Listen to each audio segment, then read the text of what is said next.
Bismillah, Assalamualaikum warahmatullahi wabarakatuh. Alhamdulillah, wassalatu ala nabiyina Muhammadin wa ala alihi wa sahbihi wa man tabi'ahum bi ihsan ila yaumil.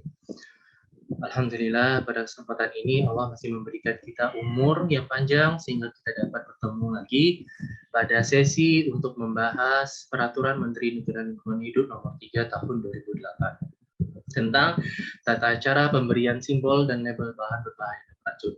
Ini adalah pertemuan pertama kita untuk membedah dan mempelajari isi dari Permen LH nomor 3 tahun 2008. Saya berdoa kepada Allah Subhanahu wa taala semoga Allah memberikan kita kemudahan di dalam mempelajari isi dari Permen LH nomor 3 tahun 2008, memberikan pemahaman yang baik serta kecerdasan yang baik di dalam mencerna isi dari Permen LH nomor 3 tahun 2008.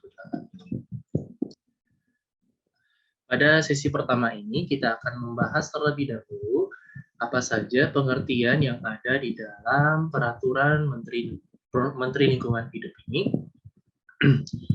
Yang pertama kita akan membahas pasal 1 terlebih dahulu tentang apa itu pengertian B3 atau bahan berbahaya dan beracun. Di sini pasal 1 menjelaskan bahwa bahan berbahaya dan beracun yang selanjutnya disingkat B3 itu adalah bahan yang sifat dan atau konsentrasinya dan atau jumlahnya. Jadi suatu bahan yang karena sifat atau konsentrasinya dan atau jumlahnya baik secara langsung maupun tidak langsung dapat mencemarkan dan atau merusak lingkungan hidup dan atau dapat membahayakan lingkungan hidup, kesehatan, keselamatan hidup manusia serta makhluk hidup lainnya. Jadi inti dari B3 bahan berbahaya dan beracun itu adalah suatu bahan karena sifat dan atau konsentrasinya. Sini bahan baik sifat karena sifat dan konsentrasinya dan jumlahnya berarti ada 3 ya. Sifat, konsentrasi, dan jumlahnya baik secara langsung maupun tidak langsung. Nah, inti dari bahan itu apa? Bahan itu adalah mencemarkan dan atau merusak lingkungan dan atau jadi dia bisa mencemarkan, merusak lingkungan hidup dan atau dapat membahayakan lingkungan hidup. Nah, mencemarkan, pertama mencemarkan lalu merusak udah lebih parah ya, merusak atau membahayakan. Nah, membahayakan tingkatannya di bawah merusak tadi. Nah, membahayakan saja tidak boleh, apalagi merusak ya lingkungan hidup, baik lingkungan hidup, kesehatan, kelangsungan hidup manusia atau makhluk hidup lainnya. Jadi di sini suatu intinya adalah bahan baik konsentrasi ataupun jumlah ataupun sifatnya secara langsung maupun tidak langsung itu dapat mencemarkan atau merusak atau membahayakan lingkungan. Nah, di sini pengertian kedua adalah apa itu simbol B3.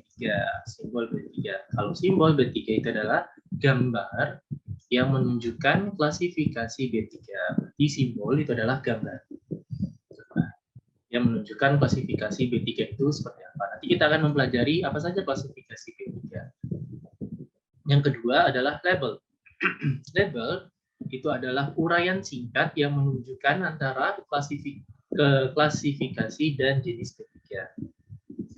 Jadi label itu beda dengan simbol. Kalau simbol itu gambar klasifikasi B3-nya, kalau label itu adalah uraian singkat. Berarti ada uraian singkatnya tentang apa? Tentang klasifikasi B3-nya.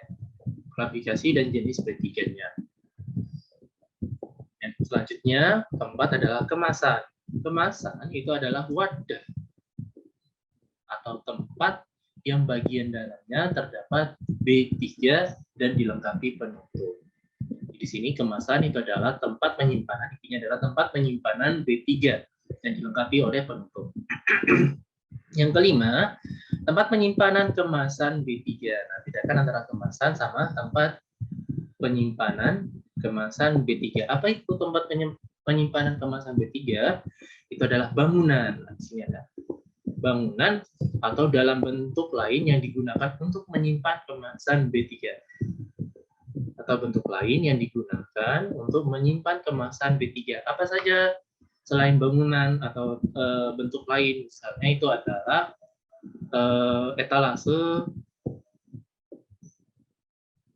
ataupun rak ataupun lemari untuk menyimpan kemasan B3.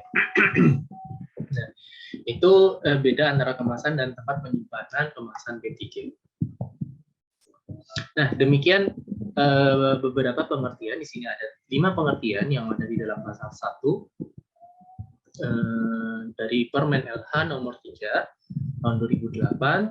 Selanjutnya kita akan lanjutkan ke klasifikasi B3. Apa saja klasifikasi B3 berdasarkan peraturan Permen LH nomor 3 tahun 2008 ini. Insya Allah kita akan lanjutkan di sesi video berikutnya. Bila ada pertanyaan, silakan ditanyakan di bawah video ini. Bila ada tutur kata yang salah, saya mohon maaf. Saya tutup. Assalamualaikum warahmatullahi wabarakatuh.